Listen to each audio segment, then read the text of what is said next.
And Exile, my name is Foxy Shanks and you are watching the introductory video to the Hollow Palm Technique Keystone.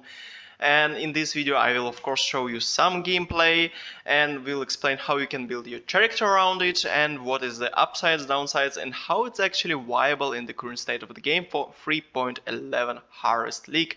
And here we go with the map. Nothing special about this map, tier 15, just to show you the gameplay.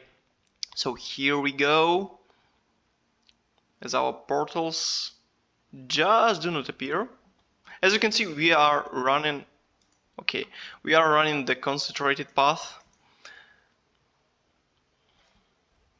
And there are two modes to it. Of course, we can swap our games for the increased area of effect, for our clear speed. And as you can see, there is the Delirium map. And I think it will be actually a great showcase how this build actually viable and not really viable at the same time. It will be rather great showcase. So as you can see, the clear speed is still there, like the tanking, you know, the tanking is not really bad. I was surprisingly available to squeeze a lot of tank in this build, but still, like on other builds with that amount of effort, you could be really better tanked. So you need to pay a lot of attention to the gameplay, but still it's really fun, responsive and snappy. As you can see, yeah, you can do the Delirium and it is already a big plus for this build. And sometimes on the rare monster, of course, this build will struggle a bit. Because, well, the damage for the clear speed is there. The damage for the bossing, well, it could have been better, in my opinion.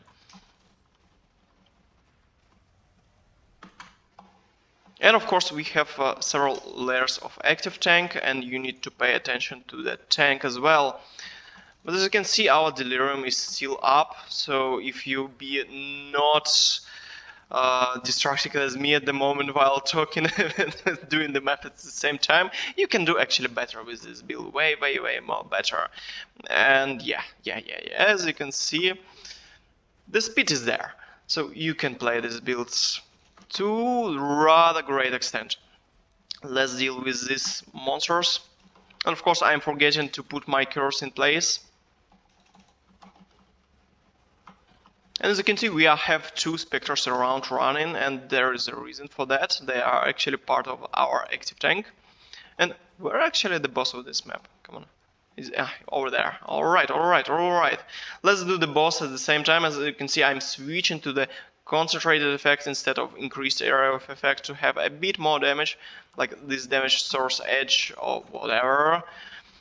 And as you can see, we are a bit lacking in the boss damage department, so this boss, like, it's doable, and every other boss is actually doable, but it takes some time and you need actually to pay attention to the mechanics to not to die. And as you can see, our specters actually died, so yeah, it was a rather long encounter.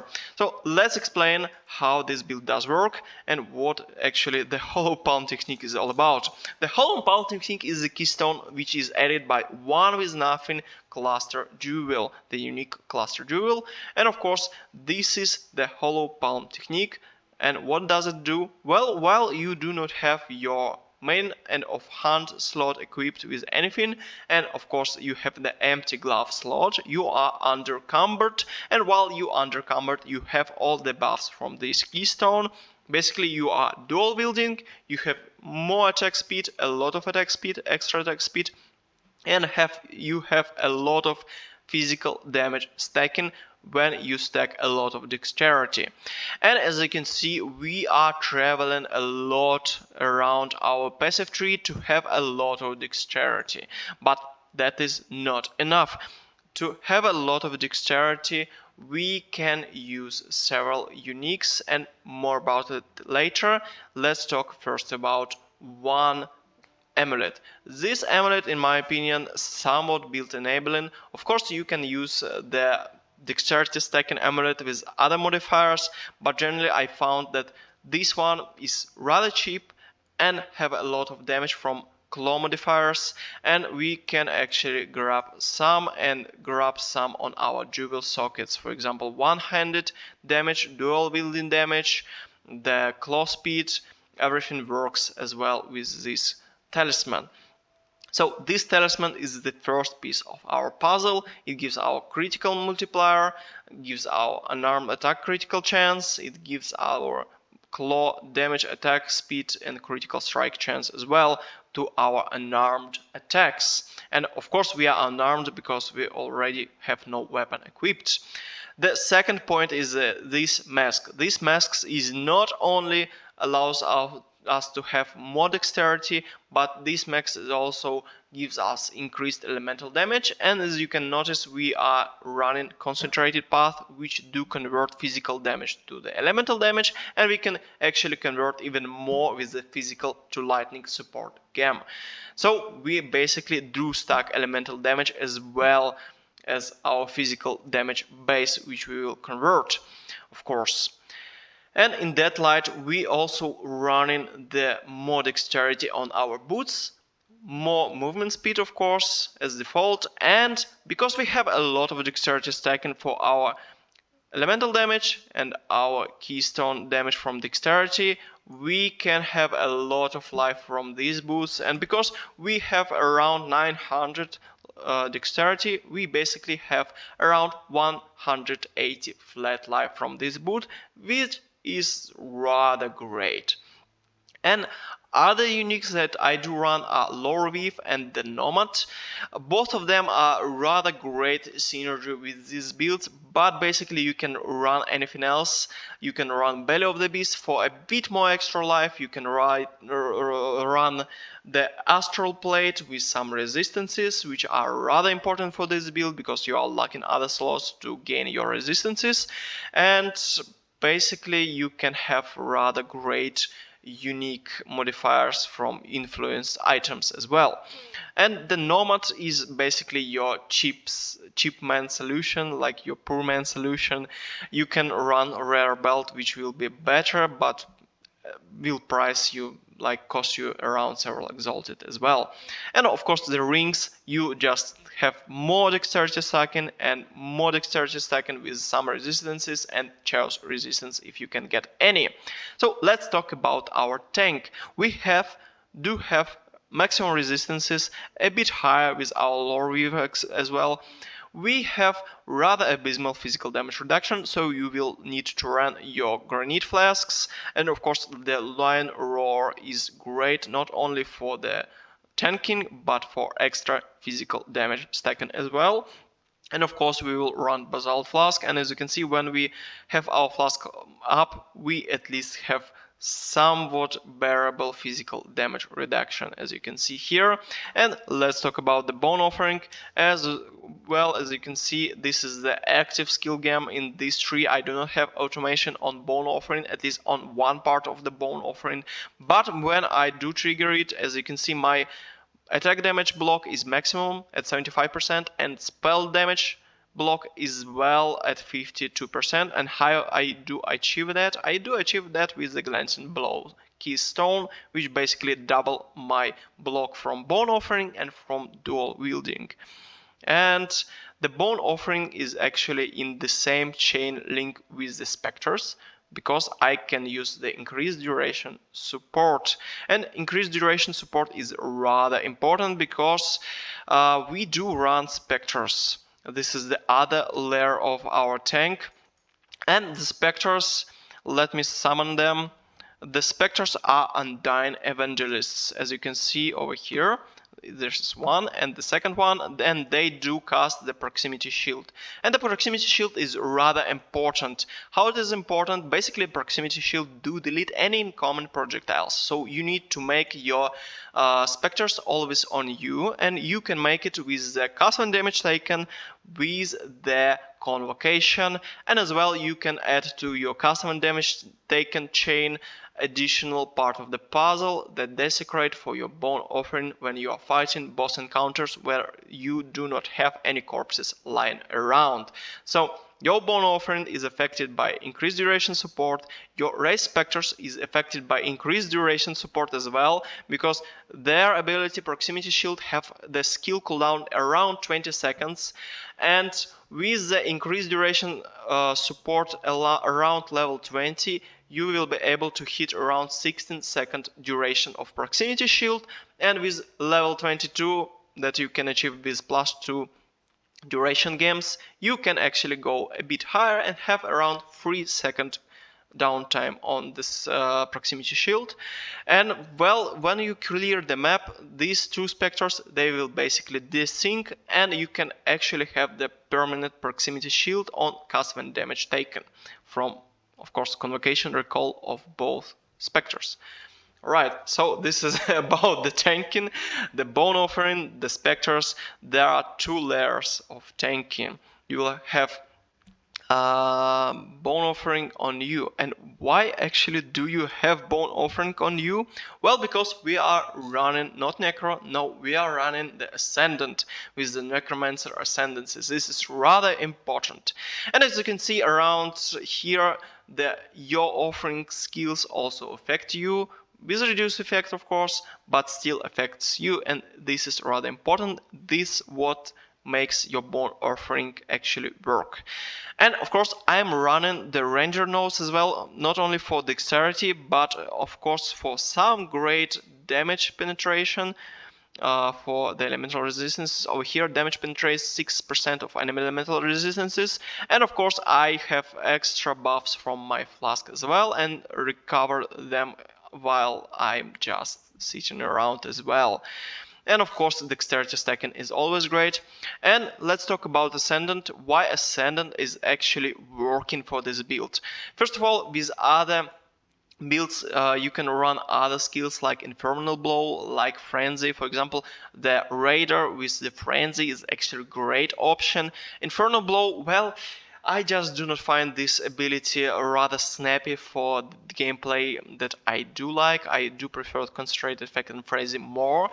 But overall, if you want to play around the Concentrated Effect, the Raider with the Frenzy charges, kind of great.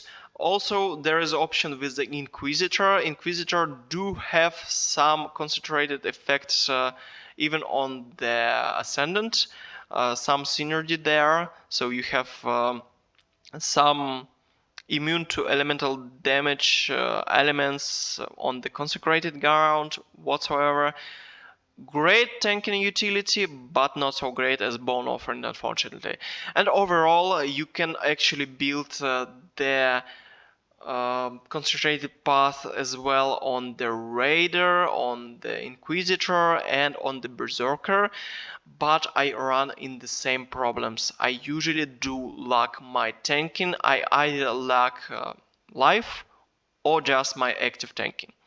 So with the Necro and the Bone Offering, I actually able to hit just there that my tanking is like able to let me clear, as you saw before, the delirium on tier 15, tier 16 and so whatever, and kill bosses. Without that, I'm actually struggling on that kind of the build to be viable. And let's talk a bit more about the passive tree, rather important things to note. Over here we have Blood Magic. Why do we run Blood Magic with the Mortal Conviction? Well, because you are lacking in the socket department with empty hands slot and gloves slot. You have only 4 links that you can run your support gems, and you have 6 links, of course, for your main damage source. So basically, you are ending up with the only one aura to choose from anyway, maybe 2, but 1 aura is better because you can go for the Blood Magic and Mortal Conviction. And of course, you can buff your aura even further with the Supreme Ego, which will basically take your 1 aura even further.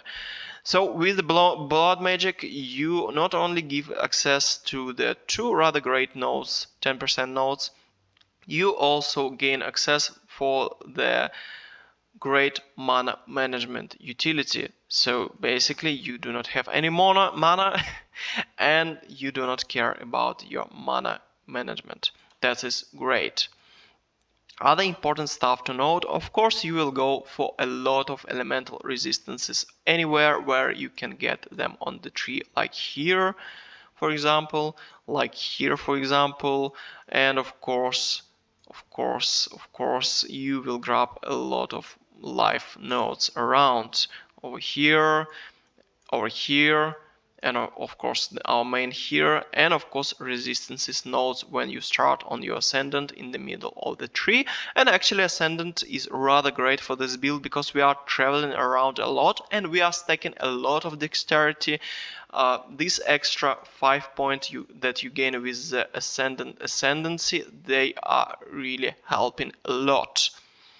Basically this is the extra dexterity from your ascendancy. And as you can see, we do stack a lot of jewel sockets. And in these sockets, basically, this is the tool that allows you to stack your elemental resistances to top and get your chaos resistance and have a lot of dexterity, intelligence stacking as well as just gain your chaos resistance at least there, as you can see over here as well. And over here we have another important thing to note. We have 3 Viridian Jewels Grand Spectrums. This jewel, basically in the 3, you are limited to 3 of them. They do stack with each other. So basically each one of them is basically 45 increased elemental damage from your attacks, which is rather great for your damage. This is your elemental damage stacking. So this is everything about your passive tree, pretty much it. Just grab the dexterity everywhere and let's talk about our main damage source, the concentrated path. As you can see, I still leveling them up, so the damage that you saw in this video, this is not final. The damage will grow like 15-20% more, and even more if you're willing to invest. And of course you are running concentrated effect, and you are running either concentrated effect support or increased area effect support for the clear speed. You do run physical to lightning support to convert your 50% of your physical damage to the elemental damage. And of course we are running pulverized support to have our increased area effect even more. And of course we are running melee physical damage support to scale our physical damage and elemental damage. Yes, rather weird combination of physical damage and elemental damage, but I danced around the path of building quite a lot, and that's the skill gems that I ended with them, because they are rather great place to have your pulverized support, your elemental damage scaling, your physical damage scaling. They just snap with each other together. And generally my thoughts about this build, well, this build is not actually bad. There are several unique options about this build. It is rather snappy. You can play it, have fun. And overall, well, I think there are several other ways to scale the damage from this build and maybe have other sources of tanking. But generally I want to investigate this keystone a bit more. And maybe at some point in the future, when there will be a bit more of dexterity uniques, maybe you will be able to gain a bit more from this build and make it more viable and more meta. But overall, I'm really happy how this build turned out. At first I was thinking that this build will not actually work, but in the end it does work. And we're out. So you are still watching this. I do not know why, but thank you anyway. If you do enjoy content like that and want to have more of Cats content and Path of Exile content as well, consider subscribing to my channel and leaving something down below in the comment section. Thank you so much. You are the legend. See you later.